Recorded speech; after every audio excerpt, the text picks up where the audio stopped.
Muy buenos días, mis queridos televidentes. Bienvenidos a su programa Todo queda en familia, donde la familia está de moda. Y precisamente en el día de hoy, tomando en consideración que la familia siempre tiene que ser una prioridad en nuestras vidas, vamos a tener unos temas de interés porque lamentablemente no todas las familias quedan unidas, no quedan juntas. Y los hijos vienen siendo las principales víctimas de estas separaciones.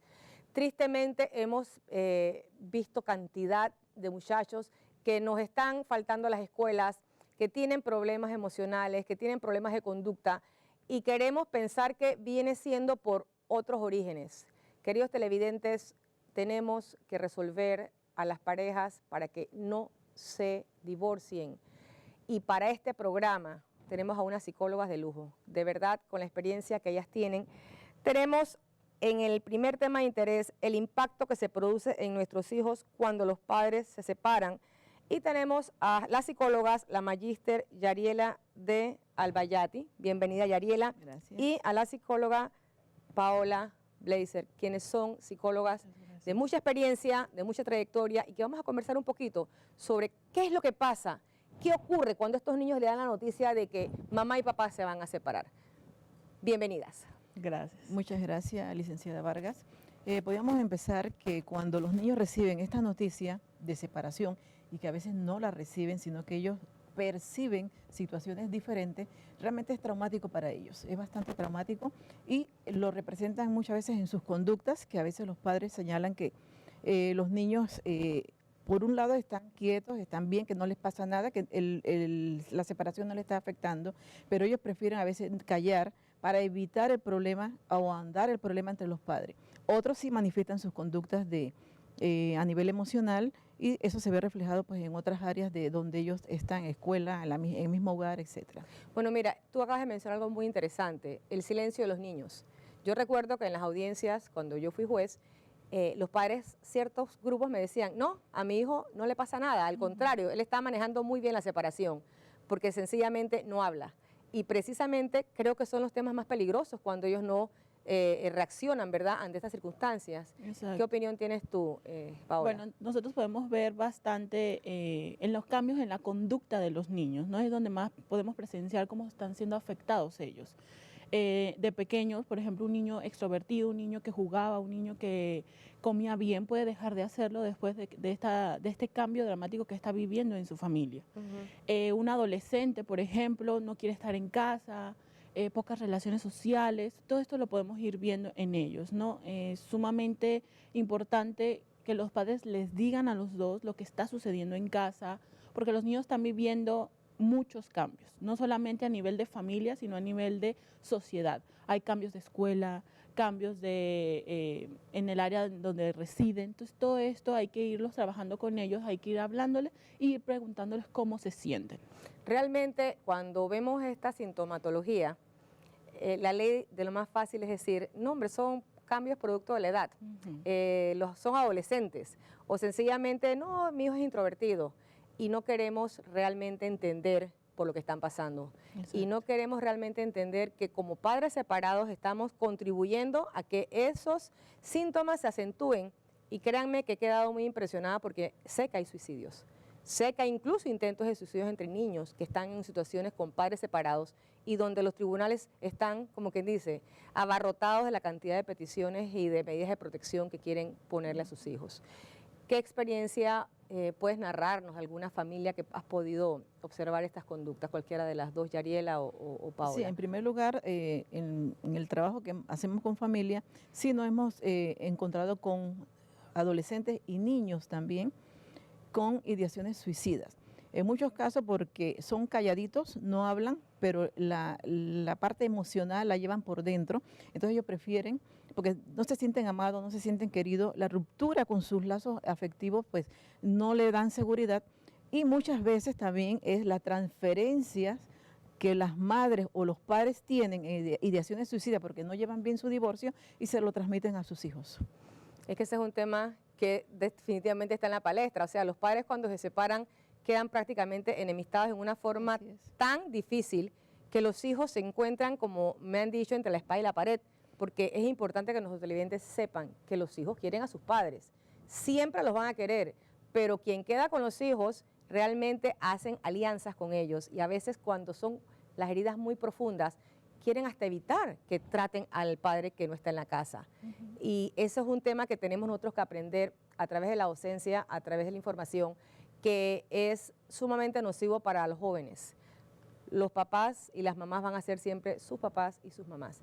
Y dentro de esta información que ustedes como psicóloga han manejado, ¿ha habido algún tipo de respuestas positivas una vez que vienen a la parte de la psicología, a la parte de la ayuda profesional? Sí, claro, nosotros hemos trabajado con los niños y con los adolescentes, dándoles talleres para enseñarlos a ellos lo que están viviendo, ¿no? Principalmente trabajando el duelo, trabajando la familia, que ellos sepan que hay una diferencia, que hay tipos de familia, que sepan que hay cosas diferentes y que muchas personas pasan la misma situación que ellos. Algo bien importante, el adolescente a veces no entiende que otra gente está viviendo esto como él y entonces se enclaustra, se encierra y entonces no lo dice. Vamos a ver unas gráficas representativas que me llamaron mucho la atención, donde de verdad demuestran hasta dónde podemos nosotros hacerle daño a nuestros hijos. A ver si nos ponen la primera gráfica. Bien, cuidado, los niños sufren el divorcio hostil. Cuando vemos esa frase, cuidado, yo creo que aquí hay una llamada de atención importantísima, por el hecho de que como vemos en nuestra sociedad pareciera que el divorcio es lo que hay que hacer, lo común y corriente, y sin embargo no nos estamos dando cuenta que estos niños sufren, y sobre todo cuando los divorcios vienen en una forma tan hostil en los tribunales, porque ahí es donde vienen esos escenarios. Exacto. ¿Y por qué yo traigo el tema de los tribunales? Porque lo viví, porque los televidentes tienen que saber que la historia se ve desde dos puntos de vista y que cuando vamos a los tribunales vamos a desgarrarnos cuando no tenemos la oportunidad de entender al otro padre o a la otra madre los sufrimientos y sobre todo los de nuestros hijos. Hay otra gráfica, esa gráfica de verdad que me encantó y no por la forma sino por la información que da. Cuando un niño está en esa mitad de dos padres que se están atacando fuertemente, lo vemos precisamente así, colgado de una soga y a punto de caer en un precipicio. Esa imagen, ¿qué comentario merece de parte de ustedes como profesionales de psicología? Constantemente nosotros se la presentamos a nuestros padres con quienes trabajamos para que ellos vean una representación de lo que ellos están viviendo y realmente se sienten identificados con ellos, ¿no? Como que cada uno está jalando, está tirando para su lado, poniendo o anteponiendo sus propias necesidades a lo de los niños. Y a veces es importante verlo así, de drástico, de difícil. Y como dijo la imagen anterior, el niño sufre el divorcio hostil. Entonces, ¿por qué no sacarlo de ese abismo, de esa caída tan fuerte que él está viviendo? Y ellos también, cada uno vaya por su proceso y puedan entonces sanar y puedan seguir adelante, tratando de tener una mejor comunicación como familia.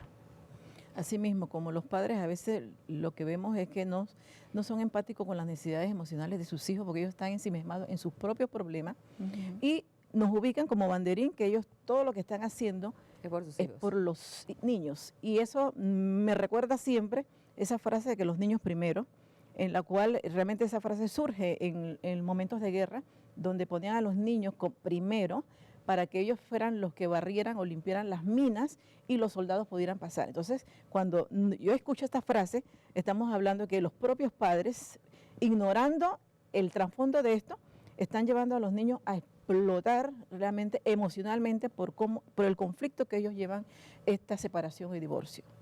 Yo recuerdo cuando en las audiencias las personas me llegaban y venían y me decían eso, es que vengo a luchar por los derechos de mis hijos. Y yo les contestaba, el derecho de sus hijos es tener un padre y una madre, un hogar.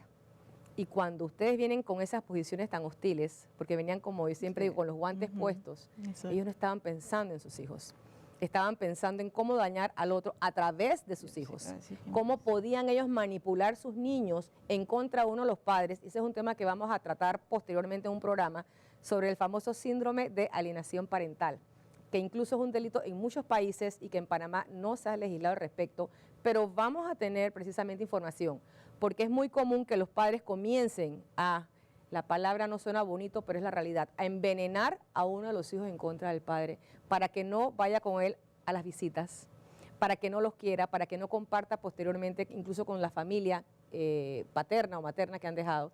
Y estas cosas no las podemos seguir permitiendo porque los niños van a quedar mutilados emocionalmente. Y no va a haber psicólogo ni psiquiatra que los ayude. Ustedes han visto esos casos, ¿verdad? Sí, se da mucho. Y se trata de ayudarlos en la atención que les estamos dando para que ellos, los padres, en primer lugar, normalicen sus emociones, porque esto es producto de enojo, de rabia, de frustración, entonces se quiere dañar al otro. Utilizan muchas veces el término a ganar o perder. Esto en familia no es ganar o perder, es que todos ganen a pesar del divorcio que van a tener y sobre todo los niños. Igualmente también entendiendo y priorizando al niño, ¿no? En lo que él está viviendo. A veces que pasamos desapercibido, como ya lo dijimos, lo que él está sintiendo y estoy tan enojada, yo como mamá, como expareja, estoy tan enojada como ex esposo, que no me importa lo que tenga que hacer para ganar. Entonces, entre ese ganar me llevo al niño entre las piernas y no veo el efecto emocional y psicológico que causa en él. Nosotros trabajamos con todos los niños pequeños, bebitos, edades muy tempranas, hasta adolescentes, donde podemos ver cómo se van afectando de una u otra forma. Los mismos niños nos expresan, es que mi papá no me pregunta, mi mamá no me pregunta, ellos solamente pelean todo el tiempo, están gritando. Y nosotros podemos ver el daño que esto causa en ellos, ¿no? Como la frustración, las ganas de decirle, muchas veces también nos dicen, pero si ellos venían de familia divorciada, porque ellos no nos entienden a nosotros, ellos ya lo vivieron, ellos deberían de ser un poco más comprensivos con nosotros y no lo hacen. Entonces ahí es tratar de hacerles entender, bueno, tú es tu papá, él siempre te va a querer, está pasando por una situación difícil, pero trata de entenderlo. Entonces es un poquito complicado, claro, para el niño entender por qué ellos no me entienden a mí, porque ellos no me escuchan a mí cuando yo también soy importante, ¿no? Entonces, Y también cuando cuestionan al otro padre, en las visitas es muy común que la queja es que lo que pasa es que le estuvieron preguntando a mi hijo con quién yo salí, a dónde fui, con quién estoy, y los tienen como tipo mensajero. Uno de los problemas que yo tuve precisamente como juez es que incluso hasta le daban el dinero a los niños de 12, 13 años para que le llevaran el dinero a su mamá de la pensión alimenticia. O a preguntar a su papá, ¿por qué no me has pagado la pensión alimenticia? Cuando ellos no tienen por qué involucrarse en asuntos de adultos. Y créeme que esto es una gran mayoría de personas que no quieren comunicarse como padres y ponen a los hijos entonces en una situación que ellos no quieren, que definitivamente no quieren y que los lastiman, porque están viendo que ellos están haciendo un papel que no les corresponde. Y mira qué interesante lo que tú acabas de decir, con respecto a que ellos mismos lo están manifestando, que nos entiendan, por favor. Y es más, ellos no quieren que sus papás peleen. La vez pasada estábamos conversando sobre eso, Yariela, que una de las grandes peticiones de los hijos era esa, ¿verdad? Así mismo es, que se respeten, ya que no se aman, que se respeten y que a ellos no los involucren en sus problemas, porque ellos quieren tener una estabilidad, porque aman a los dos y también los padres los ubican y les preguntan a quién van a elegir, a papá o a mamá. Y eso no se puede, el niño no puede elegir, él necesita a los dos. En esta parte que señalaban de los niños mensajeros, como no se hablan, no se comunican, entonces dile a tu papá, dile a tu mamá. Pero también está la otra figura de espías, a ver qué está pasando en el otro hogar, a ver qué está pasando. Y le pongo un ejemplo que nos decía un niño, que la mamá le decía, el papá le decía, le preguntaba, fíjate, entra al baño y pregunta y ve y mira, observa cuántos cepillos de dientes hay. Y otra figura que se utiliza mucho es el de terapeuta.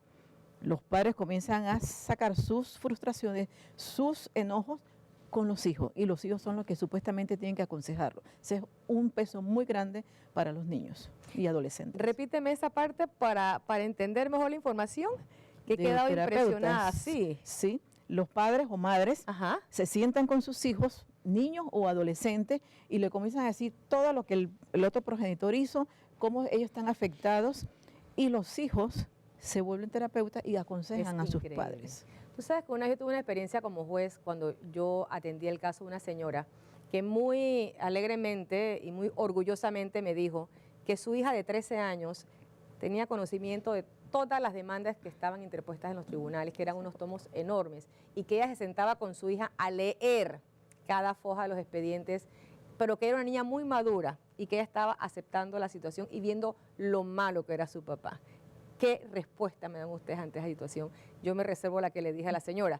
¿Qué respuesta le dan ustedes a una persona que tiene Yo constantemente a mis usuarios yo les digo, el hecho de que tú estés guardando todo lo que tú estás haciendo, todo lo que tú has puesto aquí, eso es un daño emocional que le estás causando a ella para el resto de sus días. El hecho de estarle involucrando en el proceso no solamente judicial, sino emocional, le estás dañando su parte intrínseca que tú no ves. Por ejemplo, cuando un niño se cae y se corta, inmediatamente corremos al hospital y la sanamos y vemos que esa herida va sanando. El daño emocional no se observa, pero queda y se mantiene por el resto de la vida del niño. Es sumamente importante que el padre no involucre a los niños en el proceso. El niño no tiene que saber más nada, que papá y mamá están separados, pero papá y mamá te siguen amando por el resto de tus días. Ok, nos quedamos entonces con ese mensaje. Vamos ahora a una pausa, pero no se nos vayan, que viene mucha más información en el siguiente segmento que dice Moviendo Pisos.